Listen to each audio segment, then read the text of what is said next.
बिस्मिल्लाहिर्रहमानिर्रहीम अस्सलामुअलैकुम। उस्मान गाजी की कायम की गई 1299 से 1923 तक 623 साल चलने वाली सल्तनत उस्मानिया को मुस्तफ़ा कमाल अतातुर्क ने यहूदियों और ईसाइयों के साथ मिलकर जड़ से ख़त्म कर दिया। 29 अक्टूबर सन 1923 को मुस्तफ़ा कमाल अतातुर्क सल्तनत उस्मानिया को ख़त्म होने का ऐलान कर देता है, जिसके बाद तुर्की टुकड़ों में बंट गया। एक बड़े सल्तनत उस्मानिया को ख़त्म करके तुर्की को बस एक ही देश में सिमट कर रख दिया।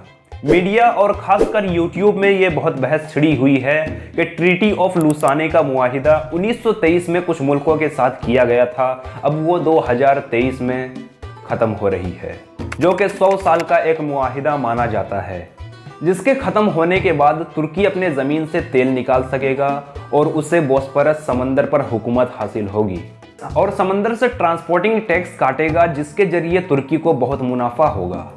इसके बारे में हम वीडियो में आगे बात करेंगे। पहले बात करते हैं कि ट्रीटी ऑफ लुसाने का मुआहिदा शुरू कैसे हुआ। स्विट्जरलैंड के शहर लुसाने में 1923 में तुर्की के नुमाइंदा इस्मत इनोनू के सामने टेबल पर बैठी हुई मुकम्मल ताकतों ने तुर्की को कमज़ोर करने की इंतज़ाम कर ली थी। वर्ल्ड वॉर फर्स्ट के दौरान खिलाफत का जद्दोजहद फ्रांस, इटली, यूनान, जापान और रोमानिया से हो गया था। इस कंट्रोवर्सी को ख़त्म करने की नीयत से फिर 1923 में फ्रांस, इटली, यूनान, जापान, रोमानिया के साथ साथ स्लोवाकिया, क्रोएशिया और स्लोवेनिया के बादशाह से बातचीत शुरू की।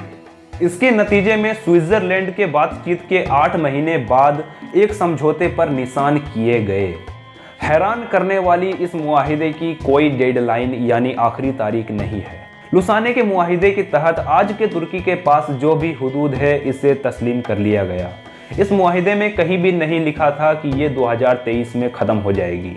दरअसल 1923 में लुसाने में होने वाली मुआहिदे की ज़रूरत इसीलिए पड़ी क्योंकि वर्ल्ड वॉर फर्स्ट के बाद उस्मानिया खिलाफत ने लड़ाई खात्मे का समझौता किया। उस्मानियों ने यह समझौता फ्रांस रिपब्लिक, ब्रिटिश शहंशाह, इटली शहंशाह, जापान शहंशाह, यूनान शहंशाह और रोमानिया शहंशाह से किया।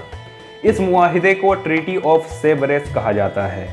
ये सेवरेस फ्रांस के शहर सेवरेस में 1920 में इन पार्टियों के बीच हुई थी। सल्तनत उस्मानिया से छीनकर जो नए देश बनने थे वो ये थे: आर्मेनिया, सीरिया, मेसोपोटामिया, हिजाज, असीर और यमन। इस मुआहिदे में कुर्दिस्तान यानी मोसूल के लिए अवामी मजमुआ पर सहमति बनी, जो आज का इराक है। इस मुआहिदे के आर्टिकल 95 के तहत फ़िलिस्तीन अलग होकर ब्रिटेन के झोली में जाना था।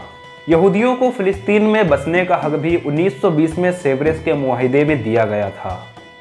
तुर्की में इस मुआहिदे के खिलाफ एक अवामी तहरीक खड़ा हुआ, जिसे शांत करने के लिए दूसरा मुआहिदा किया गया, जिसे हम लुसाने का मुआहिदा कहते हैं, जो 1923 में की गई।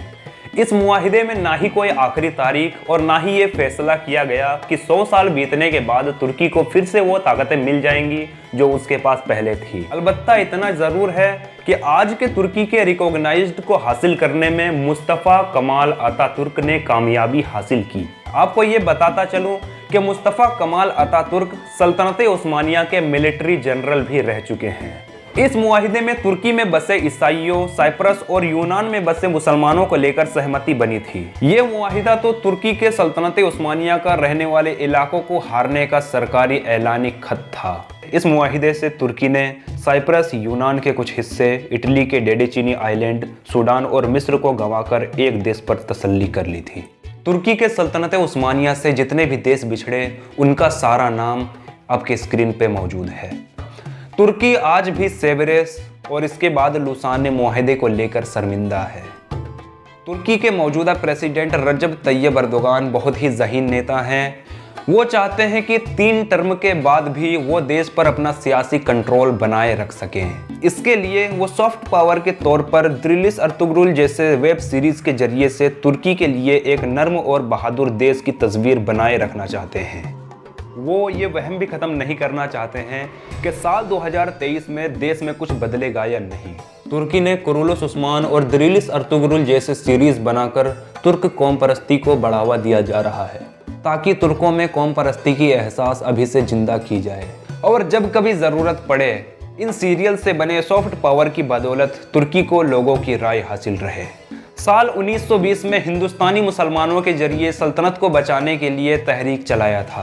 हिंदुस्तान के अलावा ना ही तुर्की में और ना ही इस्लामी दुनिया के किसी और देश में सल्तनत को बचाने के लिए आवाज़ उठी।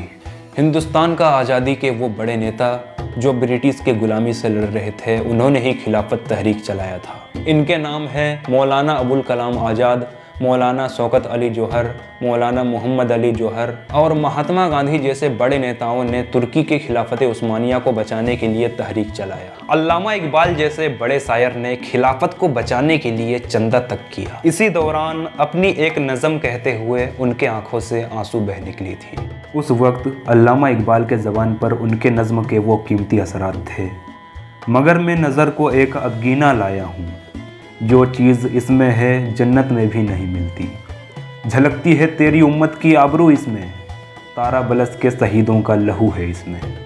दोस्तों, इस वीडियो के जरिए आपको क्या समझ में आया और 2023 में क्या हो सकता है, इसकी राय मैं आप लोगों से कमेंट में जानना चाहता हूँ। तो कमेंट जरूर से कर दें, साथ ही साथ वीडियो को लाइक कर दें। अगर पसंद आई हो तो चैनल को सब्सक्राइब भी कर लें, शेयर भी कर दें इस वीडियो को। तो मिलते हैं नेक्स्ट वीडियो में, तब तक के लिए जय हिंद, खुदा हाफिज़।